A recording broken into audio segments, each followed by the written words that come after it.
feel free to take the seat, and if anybody does want to move chairs. Hi, welcome to House Government Operations and Military Affairs. It's Thursday morning, January 12th. And this morning, we're going to hear from the Commissioner of Human Resources, and she's going to tell us a little bit about her role, and we'll also be hearing from folks about the specific concerns that some of us have heard around the administration's proposal around state employee and retired employees' healthcare. So we'll be talking about that this morning. Welcome, Commissioner, and thanks for joining us this morning. Thank you. My name is Beth Fastige. I am the Commissioner of the Department of Human Resources. I've been in this role since 2017, and I came to work for the state after a 30-year career in telecommunications. And I have an engineering degree from UVM and a graduate degree from UVM, and I live in Burlington's New North End.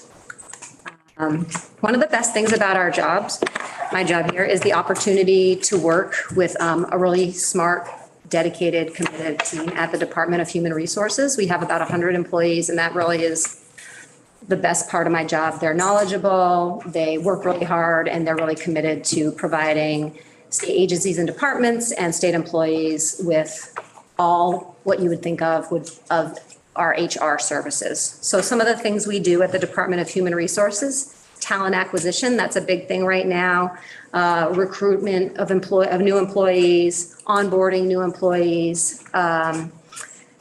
We also do something called classification and position management. So this committee will learn to understand that we are constrained by the number of positions we have in state government, and only the legislature can really authorize new positions for us to be able to kind of grow state government. So we manage that. We do performance management. So we kind of do the performance management evaluation process, workforce development. We have a training center up at the Vermont College of Fine Arts, and we offer in-person, online, and on-demand classes. We offer managerial support, compensation and benefits. So we do all the wages and salary determinations, any bonuses or incentives, payroll. The payroll department is under Human Resources, so you probably haven't been paid yet, but when you do, that is all processed by our department. Leave management, and of course, healthcare benefits and wellness. Let's see. Employee relations, so employee engagement and communications, labor agreements. So we bargain for wages and salaries and benefits with our labor partners. So the two unions that we in the state are the Vermont State Employees Association as well as the Vermont Troopers Association. And there are several bargaining units within the VSEA, and there's just one bargaining unit in the VTA. So we negotiate those agreements. We do misconduct and discipline. We do employee misconduct investigations. We're in charge of federal compliance of law, so employment law, federal and legal state compliance with respect to EEO, policy development, policy compliance, a lot of things that are kind of behind the scenes, but it's important to have all of those things in place as a large employer. A lot of record keeping. We do an employee engagement survey annually. We do an annual workforce report, which will be submitted to you actually tomorrow, which is a really valuable report. It's about 80 pages, and there's a lot of stats about our workforce, how much people make, what the turnover has been for the past year. So especially people in the operations committees are very interested in that report. So when it comes out, it will be out tomorrow. It's due the 15th, and it'll be online and easily available. And I think that is really kind of what we do in a nutshell. One of the things that we don't do, we are not the treasurer's office. The retirement division is within the treasurer's office. So if people have questions about their pension checks or anything like that, that's all within the treasurer's office, not within human resources. Those of us who are coming back to the government operations portion of this committee will remember that well from last biennium. Yeah. This year, the past year, fiscal year 22, certainly we had a lot of workforce challenges, particularly around employee turnover and just a matter of having really low unemployment rate and really also difficulty attracting new employees. We've done really well. We hired more people than ever in 2013, but also we are 2023, where am I? 2022.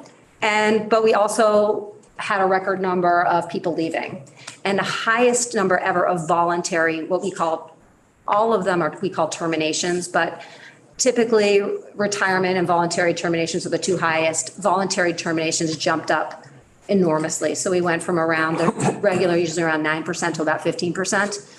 And all those facts and figures you'll see in the workforce report. So that's one of the main things our department is really working on, is all the things that we can do to help departments recruit the workforce they need, and then also help retain them. Questions? Yes. Yeah, and I'd like to, we're going to do some questions now. I'd like to keep questions focused on the testimony that the commissioner's given around what does the Department of Human Resources do. So Representative Nowicki. Thanks for coming. Good to see you. Good to see you in person. What is the total number of state employees now and the number of openings we have? We have about 800 state employees. Oh my goodness, this is about 8,000 state employees. We have a vacancy rate of about 12%, and that's very high vacancy rate. We have typically, actually have some stats. We've got about what we call 700 job requisitions, which in various stages of hiring, but we've been running between like 200 and 300 job postings, open job postings on our website. So it's a lot. It's a lot. And so if anyone's watching this on YouTube or anyone knows anybody who's interested in working for the state of Vermont, we have a lot of jobs and a lot of really interesting work. So it's just a plug for, for working for the state of Vermont. We're a great employer. We have fantastic benefits and good retirement plans. So anyway, thank you. Great question. Appreciate that. Saw a couple other hands, other questions at this point. I was just briefly on the voluntary terminations. Do you have a breakdown of like what the exit interviews gave as reasoning behind departure? Yeah, we don't have a central place. We don't have a system that stores exit interviews. So I don't have a lot of knowledge around exactly what, what's the driving force, but I think it's a lot of the things that are the driving force in the rest of the workforce. Most of those voluntary terminations are people who have fewer than 5 years within state government. We have a lot better retention rate of employees that have been with the state for 5 years or more. And a lot of those stats are in the workforce report. I pulled a couple of pages off, but I don't think that is in there. So our overall turnover in 2022 was 15.3%. Of that, 10.1% are voluntary terminations. 4.2% were due to retirement, and then 0.8% due to involuntary terminations. So I think that's. Commissioner, were those voluntary terminations concentrated in specific agencies or areas, or is that kind of? It's all over, and I believe that 80% of the departments and agencies had a higher turnover in fiscal year 22 than they did in previous years. And most of those are records. So that was about, 740 plus voluntary terminations and 1,131 total separations from state government, with 309 going toward retiring. So yeah, those are the only stats I pulled out, but we do have more in the workforce report, and I'm all available tomorrow. And I can, if you email me them, I'll follow up, so. I think now we're anxious to learn a little bit more, because many of us have heard from constituents about the administration's proposal around state employee and retiree healthcare. Would have the opportunity to hear from you about that. Yes, and I believe that you were forwarded to me. It's just a one-pager that talks about the plans that we're working on. So you should probably have that on the website. So what we're looking at today, as I mentioned, the Department of Human Resources manages for the healthcare benefits for employees. We also do that for state retirees. But people who have already retired from the state of Vermont, currently, if an employee works for the state for 20 years and becomes eligible for retirement, they're eligible to continue on the healthcare plan. It's changed over the years on who is eligible to participate in the healthcare benefits upon retirement, but that's how it is now for me. When I retire, if I was to be able to get the retiree healthcare, I would have to work here. For the full 20%, state pays 80%, retiree and employees pay 20%. I would have to work there for that amount of time. The unions bargain for the healthcare benefits, meaning the deductibles, any co-pays, any new types of coverage. So last year, the last bargaining session was in 2021. We bargained for a new hearing aid benefit, which we didn't previously have. Employees are able to get that now starting January 1st. We have a new hearing aid benefit for employees and retirees. The Department of Human Resources contracts with vendors to administer those benefits for active employees and two populations of retirees. Retirees who are under 65 and then retirees who are 65 plus who have Medicare as their primary insurance, Medicare Part A and B, and then the state supplements around that. By law, we are required to provide the retirees the same level of coverage that we provide to active employees. So it's not exactly the same once you get to be Medicare eligible, because Medicare becomes primary, and then actually that lowers the part of a lot of the cost for the state, because Medicare Part A and B take that over. So for retirees who are eligible for Medicare, we provide additional secondary coverage to ensure that that group of employees does get the same benefits that our active employees get. Group Medicare Advantage plans are new to Vermont. So that's what the discussion is about, moving the 65 plus retirees onto a group Medicare Advantage plan.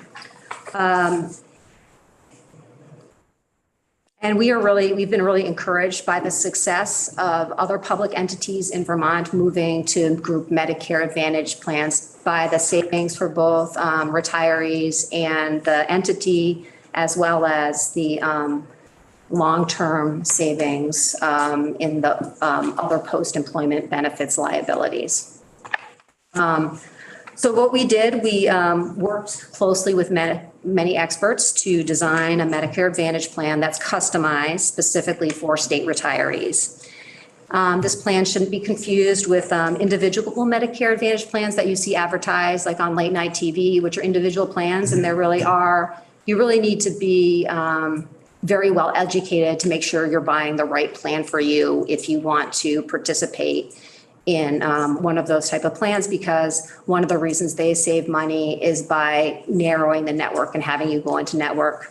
This is not what we're doing. We've worked really hard to make sure that we have expansive of network as possible. So any provider that accepts Medicare will be able to, our retirees would be able to use those doctors and other providers. Under our state's customized group plan, retirees and their medical dependents would have the same coverage then as their current plan with the supplement. So that in contracting this manner, we believe that we've done everything we can do to make sure that retirees will get what they're currently getting now and actually more, because the insurance company, for example, the hearing aid benefit I just talked about, the hearing aid benefit is new. The insurance company, that proposal, they couldn't match that exactly, so they made it a little bit better for the age 65 retirees. So it's a little bit better, and that's when they couldn't match it exactly, they made it better. And we spent a lot of time researching that and making sure that anything that was currently covered would still be covered, and people would be able to see same providers that they're seeing now in Vermont. So in contracting this manner, we'll be able to lower what the state as well as retirees pay by about 20% on average. And so retirees would see an immediate savings to what they're paying now. Our healthcare plan for employees and retirees actually just went up 11% January 1st. So we would like to reverse that as much as we can for the retirees and help them, especially in these times, help them to control their medical costs. So as I mentioned, benefits of moving to our Medicare eligible retirees to this type of plan provides both the state and retirees about $9 million savings per year. It would actually be more savings now because our rates just went up. That was calculating based on last year. Retirees, as I said, would receive better or equal benefits. We would see a significant decrease in our OPEB liability, as well as predictable premium rates over the next 3 years. So we have guaranteed pricing from that insurance company. And we've met with many stakeholder groups to talk about this proposal. And we've been welcoming feedback and want to hear about people's concerns to make sure that that everything that they're concerned about, to let them know that we're concerned about it as well. And we want to make sure that what they want, making sure that what they expect to be covered will be covered. So lots of due diligence around that from the department. And it's not unprecedented in Vermont. As I said earlier, the teachers' retirement plan last January just moved to a group Medicare Advantage plan. UVM has moved their retirees there, as well as Vermont State Colleges. So we're building on the success that those groups have had. And I think that's it for me. And I'm happy to answer questions. And I also have a couple of people who are more expert about that than me in the room. I have Clark Collins, who's my Deputy Director of Benefits and Wellness, and Steve May from Hickok and Boardman, and is one of our benefits consultants. Great. And if there are questions that you'd like to refer to your team, if they wouldn't mind, if they do come up, I don't have any problem with them introducing themselves and testifying, but if they could slide a chair up and just so that they're on the Zoom, that's really helpful. But Representative Nowicki, and your hand up first, so I'll give you the first question. I think the first one's easy, but there was an acronym thrown in there. OPEB. Yes. Other post-employment benefits. So generally, when people are talking about OPEB, they're talking about the healthcare benefit because that's the most expensive benefit that employers typically, or not so typically anymore, but provide to retirees. Another post-employment benefit would be like life insurance, dental, but typically, but we call it OPEB because it's a fun acronym, and other post-employment benefits. My follow-up, though, it might be a little more complicated. A lot of us are trying to discern whether this is a change the administration feels they can make on their own. Is this part of the collective bargaining agreement? Is this something the legislature weighs in on? Can you give the administration's perspective on that? Yes. Okay. So our perspective is we are required by law to provide the same coverage that we're providing to state employees. Unions bargain the benefits with us for employees. Those benefits automatically retirees automatically get those benefits. Currently now, it's not exactly the same. Over 65 retirees have Medicare plus that wraparound plan. This plan is exactly the same. So we're not looking for anything from the legislature this year. It's our job to procure, the Agency of Administration, the Department of Human Resources, to procure those services in the best possible way for the state, for the employees, for the retirees, and for taxpayers.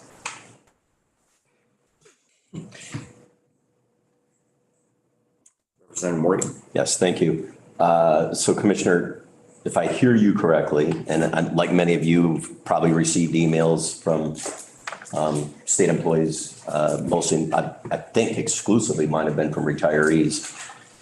It sounds like to me then that there's some misinformation out there, not pointing the finger at any specific group of people or anybody in this general, but because the emails I get state almost, you would think that they're being stripped of benefits and losing things and taking a huge hit, as the way I've received numerous emails or phone calls. So is that an accurate statement, Commissioner, from your I think there perspective, is a from what I lot of just heard? misinformation and a lot of fear out there. There's no intention, and we will not cut retiree healthcare benefits. Right. It's our job to provide those. We're required to do so, and we're happy to do so. And we work really hard to find a great benefit plan for both our employees and retirees. And it's a fantastic plan. Sure. And we want to keep that plan a fantastic plan for everybody. And we work really hard to do it. Yeah, okay, yeah, thank you. Really hard to do it. Sorry. Well, thank you, yeah, because specifically, there were a couple of them that were basically the way it was written to me is like, we have just like stripped every benefit in that regard, and I'm like, So I don't want to cut you off, Representative Morgan, but I would like us to ask informational questions and make sure that we're learning about this as opposed to, like, we're going to hear from folks who I think have some concerns about that and might express some of the things. yeah, understood. Later. So, No, I'm just going from the feedback on it. Okay, yeah, I'm good then, thank you. Representative Hooper, Burlington. And my neighbor. Thank you for coming, Beth. Put a fine point on something that you made. You said any provider who accepts Medicare will accept this. Yes. Does that mean any provider, or does it mean providers within whatever company is providing the service? Any provider that accepts Medicare. As well as if there are providers that don't take Medicare, but take the insurer, they will also be eligible for this plan. And with the insurance company that we will be contracting with, they're one of the major cover insurers in Vermont, so. Yeah, the worry somewhat is As well as retirees go to nationally. Florida. Right, as well as nationally. They're one of the largest nationally as well. So they have a very broad network, broader than Blue Cross Blue Shield. Okay. Do they manage the door to what services your doctor recommends as to their actually happening? Does the insurance company, I'm going to have my people come up. This is Steve May. You can introduce yourself. Hi, I'm Steve May with Hickok and Boardman. I'm a health benefits consultant for the state. There's a relationship with the insurance company and the doctor, just like there is currently. But if you decide to go into, it's not a gatekeeper situation. I don't need to go to my PCP to go to a specialist. So I can direct the care that I need. There may be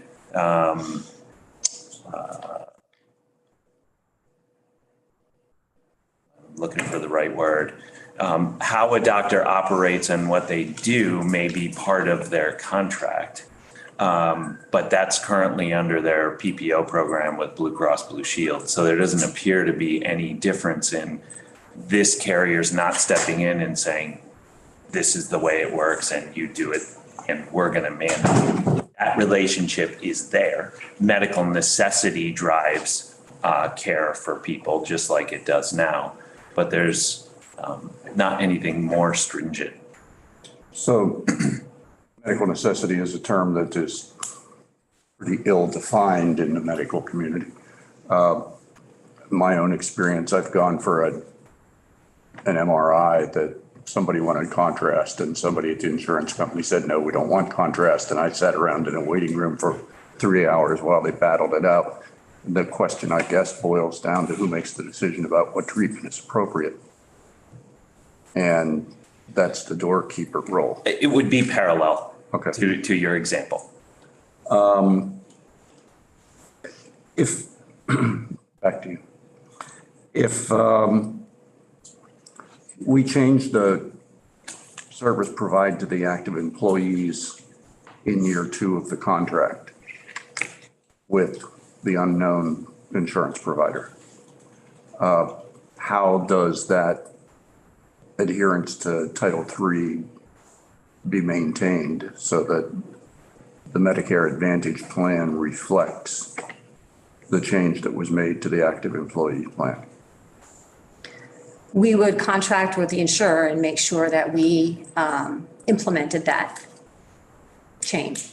So it's possible if we negotiated some huge new benefit that was going to cost a lot, then the insurance rate, we could potentially have to negotiate a new rate with insurers, with the insurance company. But the rate for our employees would also go up because we would be spending more. So that would be on our projections of costs, which would be how we would project what employees would be paying on their plan too. And yes, please. Because we're large group Medicare Advantage we're talking about, we have the flexibility, and we had the flexibility to match this design. So we would have that same flexibility to add or change any of the benefit associated with collective bargaining. One more question, Mr. Chair. You cited an 11% increase in our plan for the last year.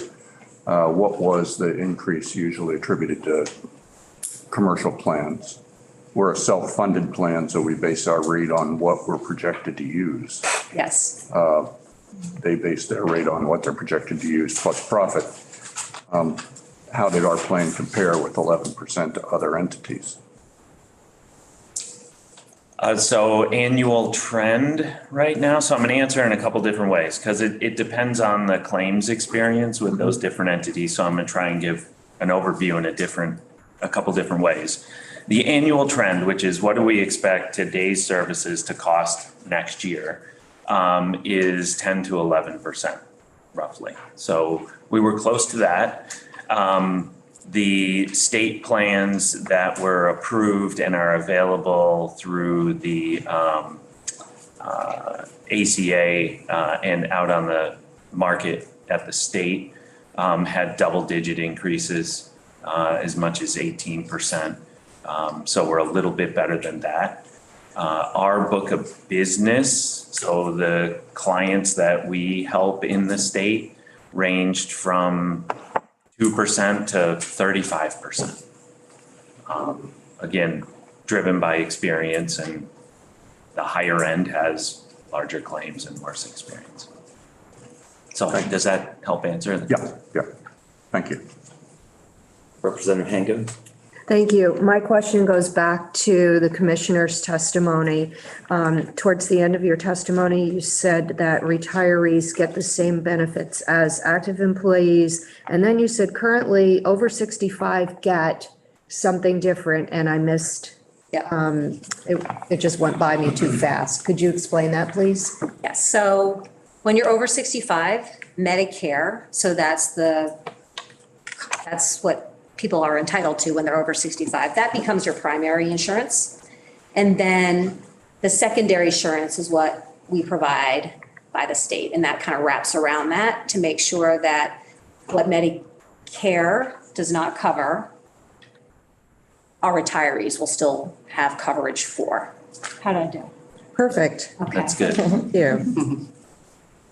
Representative Waters Evans. Thank you.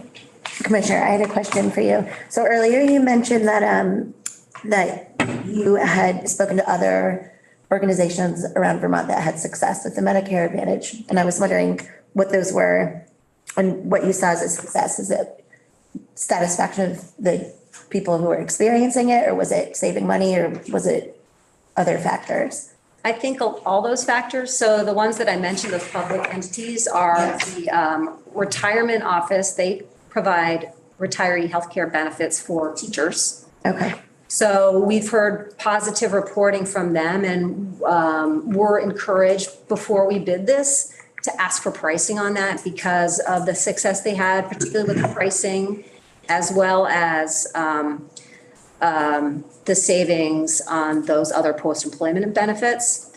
And the goal is really for the retirees to have the same experience or better. So I think there was a lot of concern beforehand, but once they switched over, things went very smooth. you. And that was the experience I heard from Vermont State colleges as well. I haven't actually talked to people at UVM. UVM switched to a few years ago to Medicare Advantage. I think that Steve may be able to add to that, or? UVM had the same kind of experience. Of course, financial was there and guaranteed, just like the state has the proposal for. But administratively and service to the retirees, once they got into the program and were comfortable with it, there haven't been additional complaints or anything different going forward. So I think one of the key things we were looking at when talking to those that have already done it was really centered around the experience. How was implementation? How was it to navigate the system? Do you get a lot of complaints? And we're hearing that retirees are comfortable with it and there aren't a lot of complaints.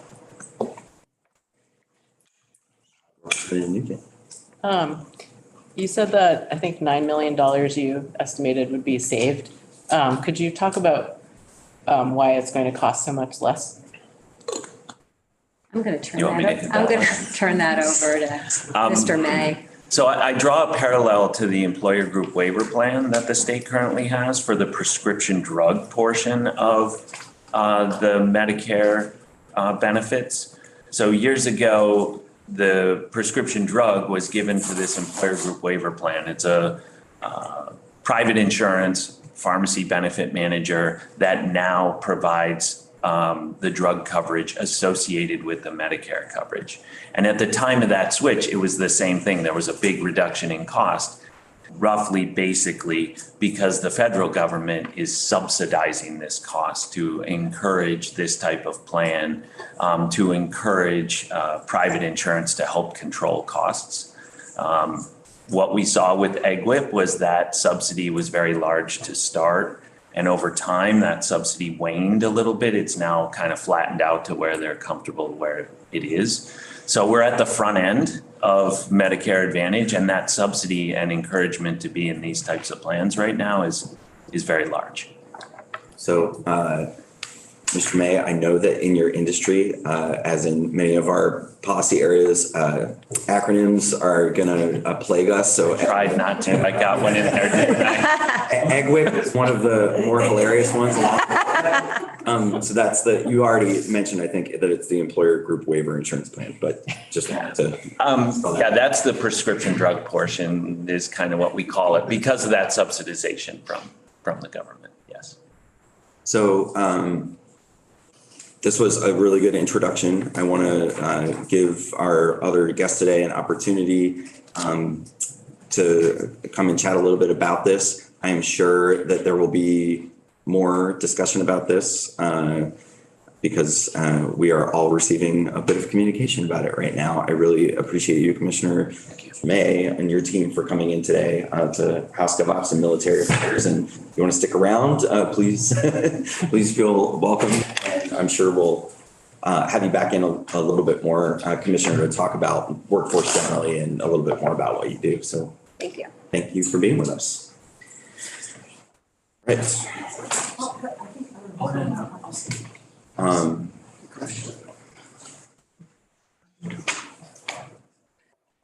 So I would like to invite Steve Howard, I believe is our next witness for the Vermont State Association.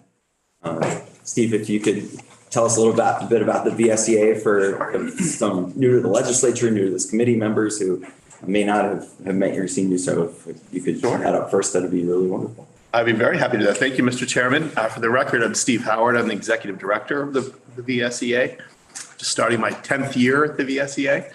The Vermont State Employees Association represents roughly just under 6,000 employees who work for state government. We represent the employees in the classified employees in the three bargaining units in the executive branch. We also represent the employees in the judiciary. We represent the clerical and technical workers on our state college campuses, in our housing authority. We just added the state transport deputies. We also represent the employees in the offices of state's attorney across the state, in the Defender General's office as well. So you'll see us in the building advocating for state employees and for all of those folks I just mentioned. And I'm happy to, I'm always happy to answer any questions you might have about state employees if I can't. The best folks for you to hear from are really to hear directly from state employees who can tell you what's actually happening on the front lines throughout state government. I'm sure you've heard from many of them the last few weeks. You may hear from them more as the session goes on. But I don't know if that's enough of an overview, but. I think for now, I'm sure that we'll be getting updates about all kinds of different benefits that aren't related to health as we take a look at some of the pension things that we've done over the last couple of years and some of the other state employee related policies where you all are important stakeholders. But I think for now, that's perfect. Stick to Medicare. As we call it at VSEA, it's called Medicare Disadvantage. We want to talk with you a little bit about why there's been such an overwhelming uproar about the governor's proposal to force retired state employees and retired state troopers into a health insurance plan that they do not want to be in. There are several reasons for that.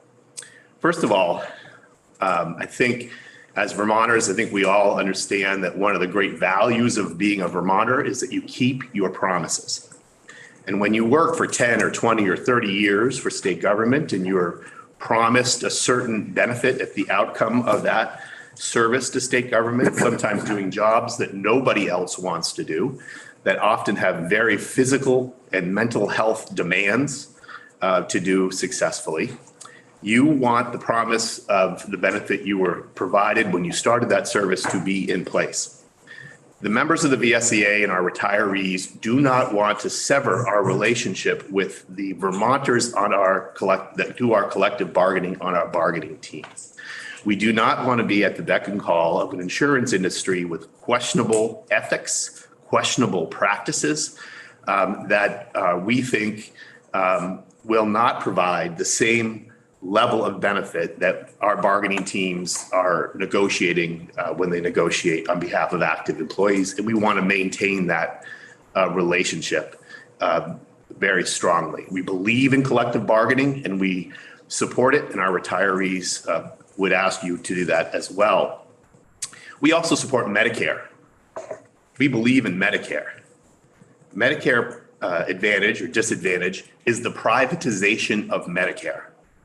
So rather than expanding Medicare for all, this is about slowly over time turning Medicare into a private, for-profit insurance industry product. It started in the Bush administration, and it has slowly over time grown from there.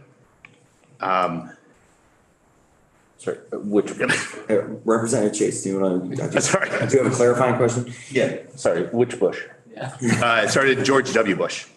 Okay. So our members believe that this program is likely to bankrupt the Medicare Trust Fund. This was promised to this is one of the reasons why we are concerned about the subsidies that you heard the administration just talking about. Particularly, and you heard what was just said about EGWIP. Started out high, big promises, and then the level of funding came down. We don't trust Congress to continue these subsidies that are the only reason why there's any kind of savings. And part of the reason is because the commitment that was made to the taxpayers, which is all of us and your constituents, was that Medicare Advantage would not cost the federal government more money. Medicare Advantage programs are costing the federal government more money. And it is bankrupting the Medicare Trust Fund. So if you support Medicare, then this is a bad program to begin to put Vermonters into.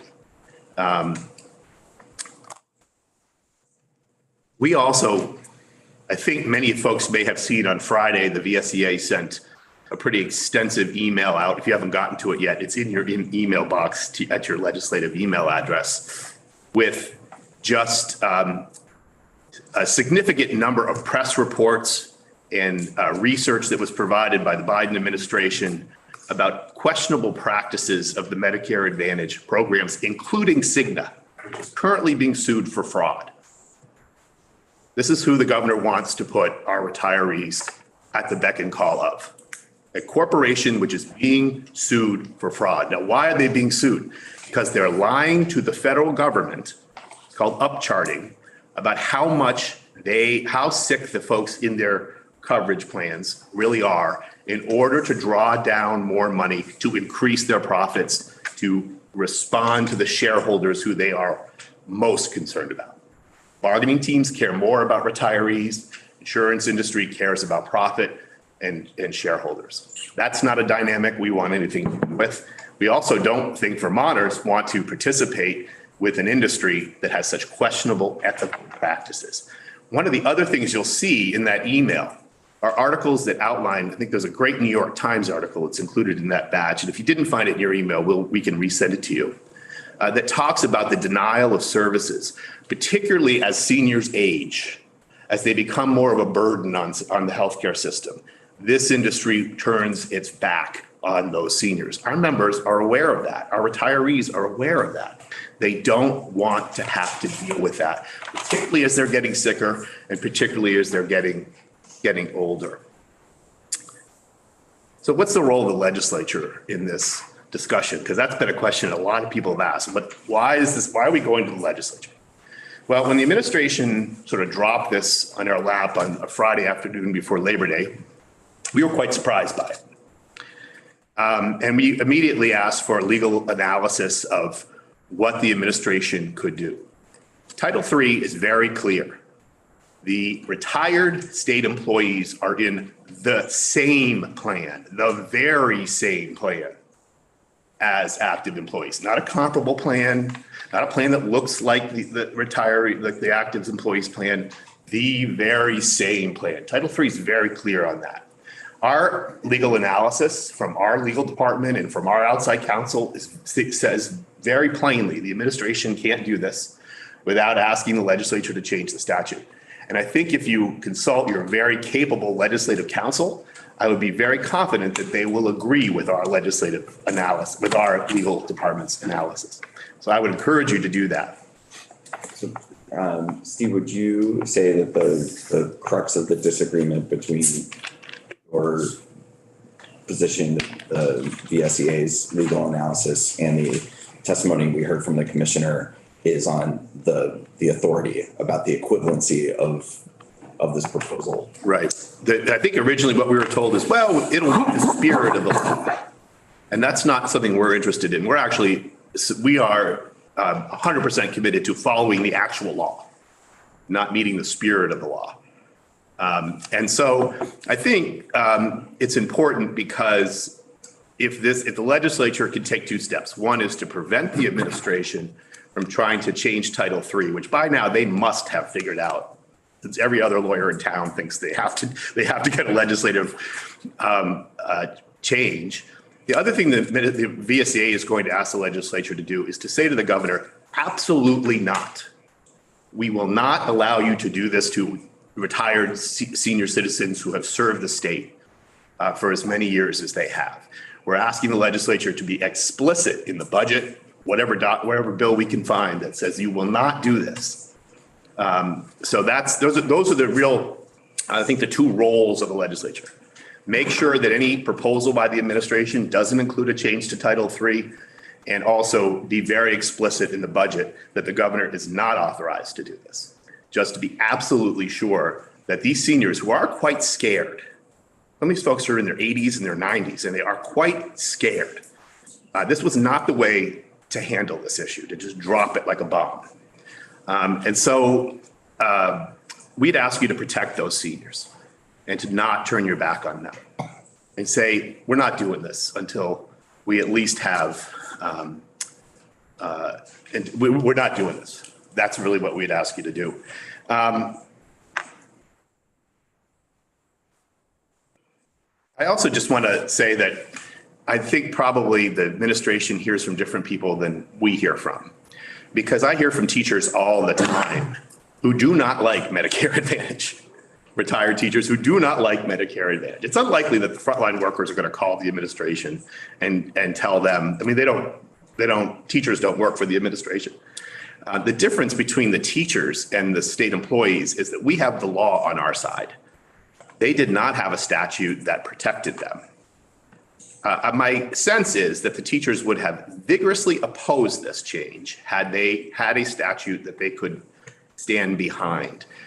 In their case, it was done unilaterally. And they really, I don't think, had much of an ability to oppose it.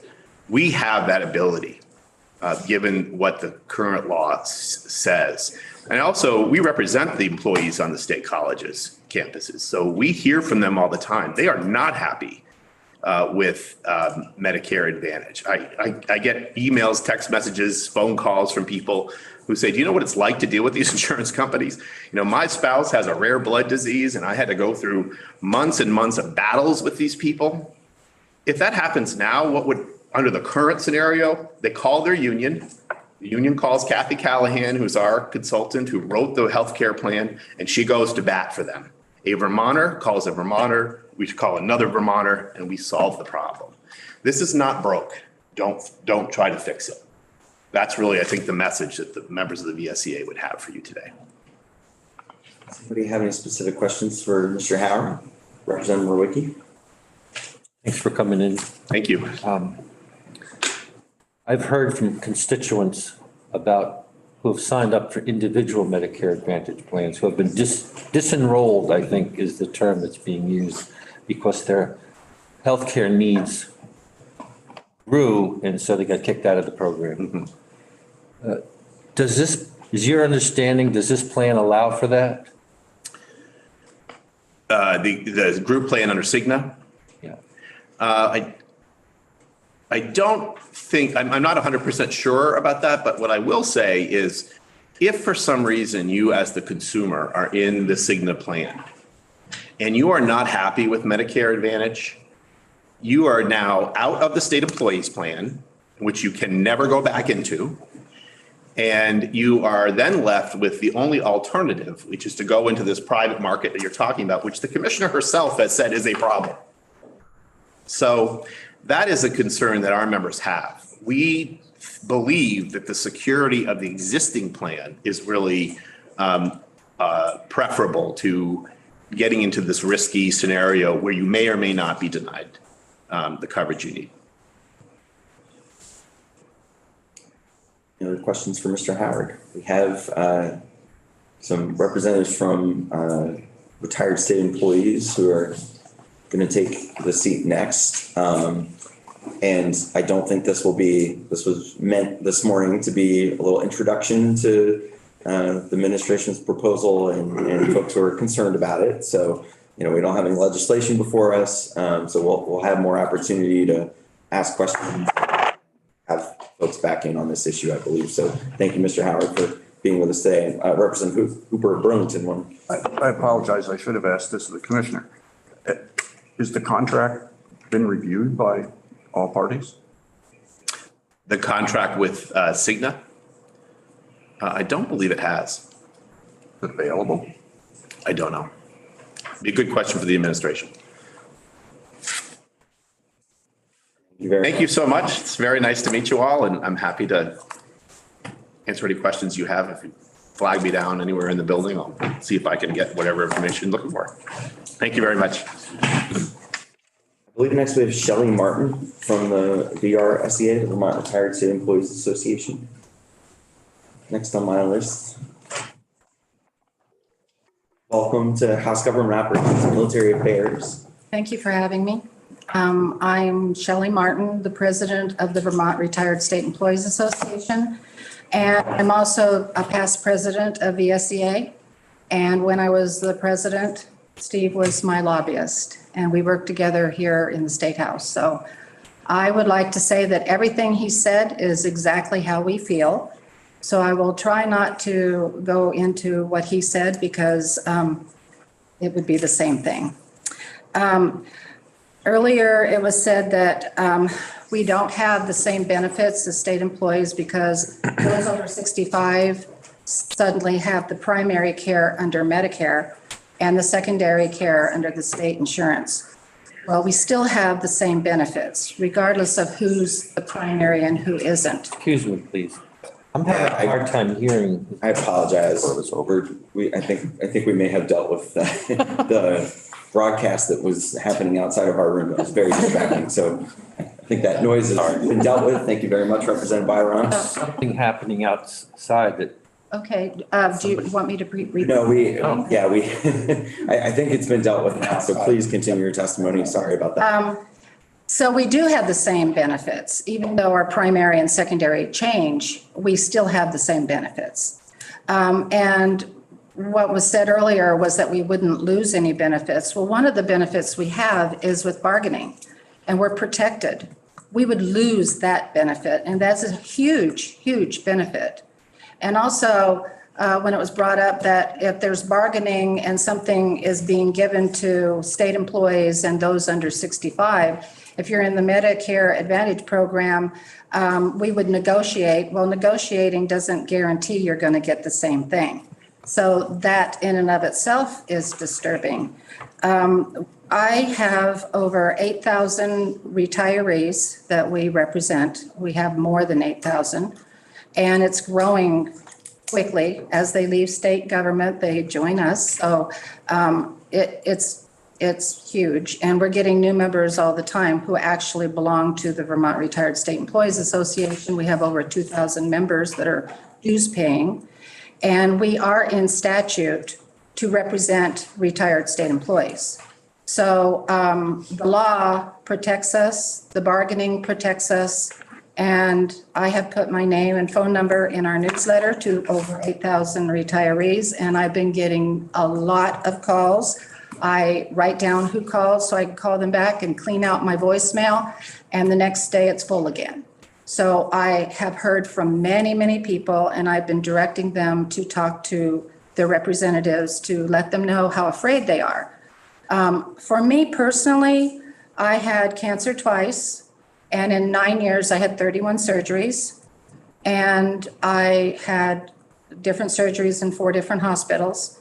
And if I did not have the state insurance that I have, I would have been very frightened that my claim for surgeries would have been denied because it kept going on for so many years.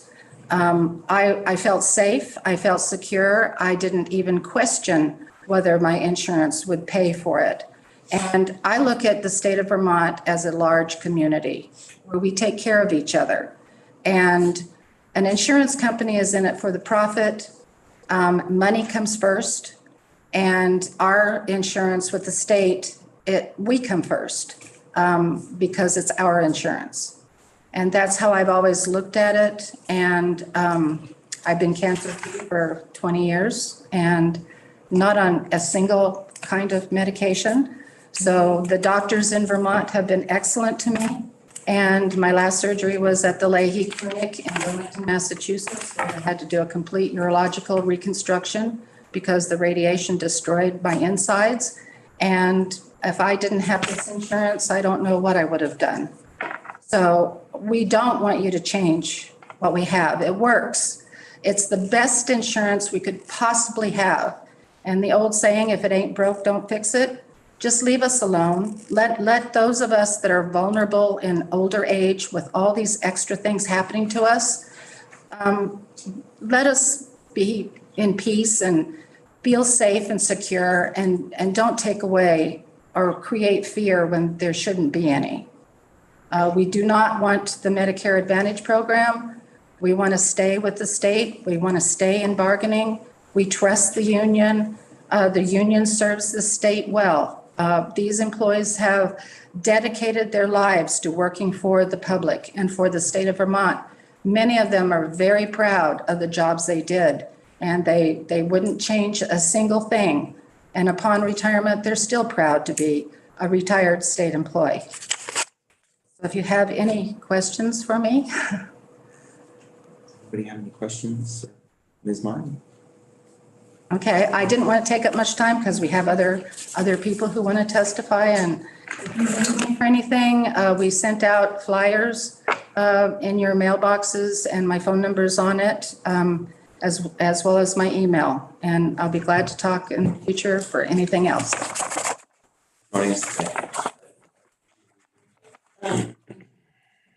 So Wendy Love is the next person I have on our list.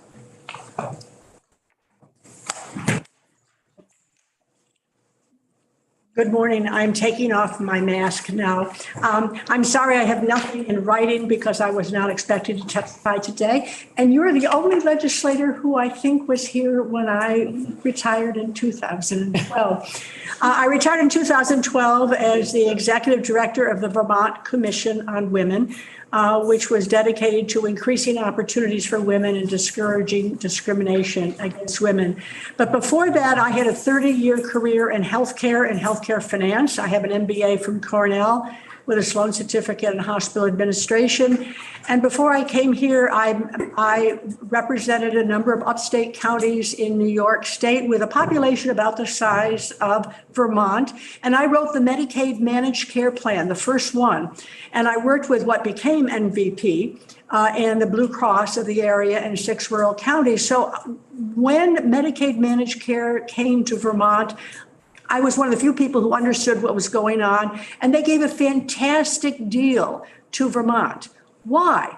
Because Vermont has a good brand. We're a good selling point. Well, if Vermont's doing it, surely we, the larger state, can do it also. And I believe that Cigna is in giving us a good deal in this particular thing, because again, it wants to use the Vermont brand. And 6,000 or 8,000 employees, that's small potatoes for these big companies. They want Vermont to say, hey, privatization, as Steve Howard said, this is privatization of Medicare. How are they going to give you, save $9 million? Well, it's coming out of the good deal that these Advantage plans have with the federal government. Now, I'm also speaking very personally. I turned 80 this September. I have a very, very rare blood disorder that was diagnosed in July of 2021.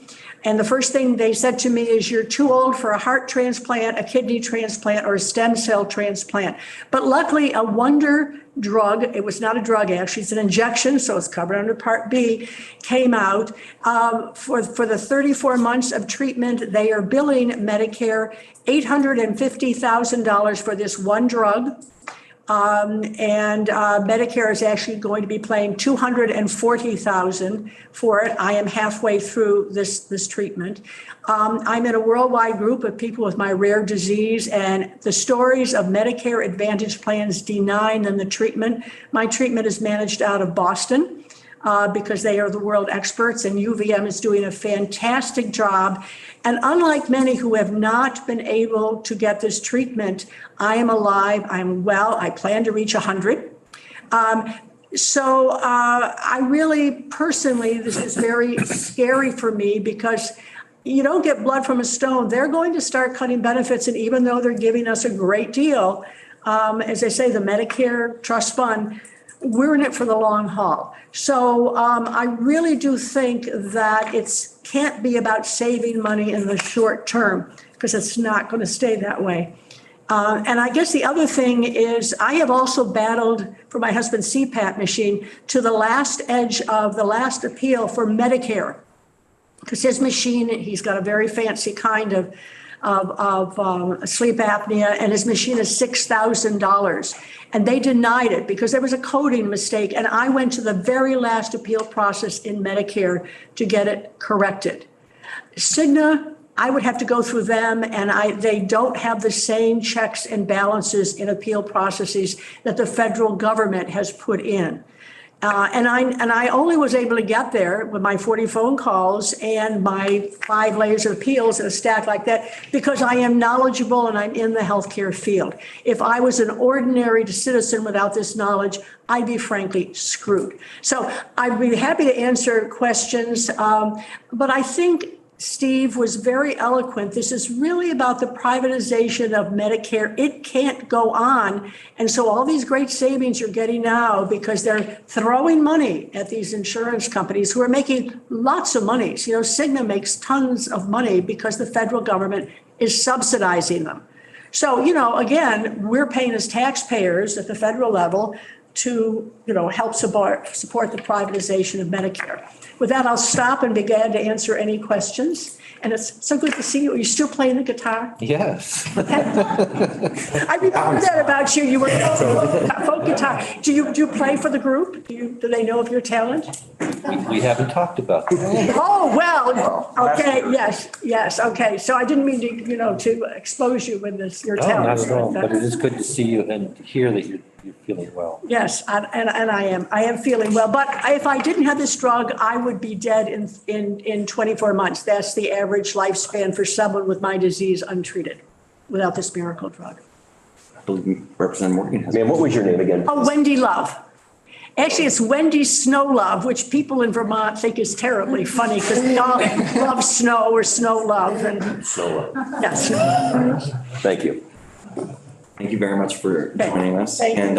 And I should have said this at the beginning, and Representative Hango reminded me the other day, but if folks would like to submit written testimony on any topic at any time for our committee, they can email us. Our committee assistants contact us on our committee page. And if you do want to offer written testimony at some point, you can absolutely do that. Any witness can. Thank you. Thank you. Still getting used to this new gig here, a new team with House Gov.Ops and Military Affairs. The last person I have on our list to testify today is Larry Becker.